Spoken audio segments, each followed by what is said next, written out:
Hey guys, it's Larry Greenberg, and this is the Tough Case from Casemate for the iPhone 4. This case comes in 3 color variations. I have the white and black. It also comes in gray and black and black and black. Now, the color that changes is the hard outer shell. I'll show you that in a second. So in the gray and black version, instead of the white shell, you get a gray shell. In the black and black version, instead of the white shell, you have a black version. This case sells for $34.99. As always, with every Casemate case that Casemate sells, you get their little screen protection kit that includes 1 screen protector, an install card, and a microfiber cleaning cloth. The Tough Case is no exception. And here's the case itself.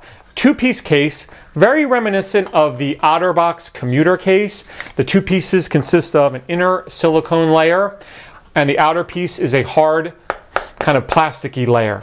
Unlike the commuter case though, this one kind of has a grip pattern to it, which I really like. Not that I don't like the commuter, but that one does not have this kind of grippy texture to the outside. So the installation is pretty much what you'd expect. First step is to put the inner silicone layer on.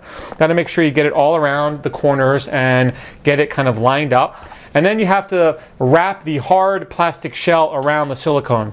Now, the 3GS version of this case, it was kind of hard to install. It always wanted to press the camera cutout out of the way. Don't really seem to have that problem as much with this. You go button side first and then you kind of snap it over and it lines up every time. Now I don't know if it's because they made it a little bit looser or because of the flatter design of the iPhone 4. It just seems to install easier. So let's take a look at the case close up. You can see on the bottom there's 1 large cutout for the 30-pin dock connector, the speaker, and the microphone. My one complaint probably about the case is it's a little loose there on the bottom of the silicone. You can see as I flick it with my finger, it is a little loose on the bottom. The top isn't as much of a problem as the bottom. That's kind of the weakest point of the case. On the side, you can see barely make out those 2 individual buttons for the volume buttons and then 1 cutout for the vibrate switch. It's a pretty large cutout, so it's not really a problem getting to it. On the top, you've got 1 cutout for the secondary microphone and the headset jack, and it's pretty shallow. You can use pretty much any headset with it. And then the sleep awake button is covered with the silicone and it gives you good feedback when you press it. On the back, there's 1 large kind of ovalish cutout for the camera and the flash. No issues for me with the flash bouncing off. Everything seemed to work just fine there.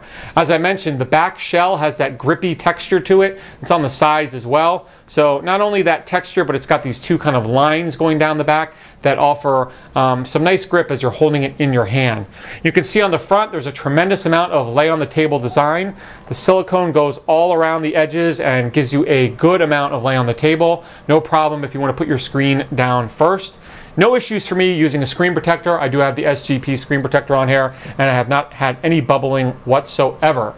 So the hybrid Tough Case, again, is available in 3 different color variations, $34.99 directly from the Casemate website. If you need a case that offers a decent amount of shock and impact protection, but you don't want to go as far as something like the OtterBox Defender, I think this is a nice middle of the road case that offers a really good amount of protection, comes in a good amount of colors, and you can change the shells around and offer a nice amount of customization for your case. So if you have any questions about this case or anything else, please feel free to drop me a line. Otherwise, you have a great day.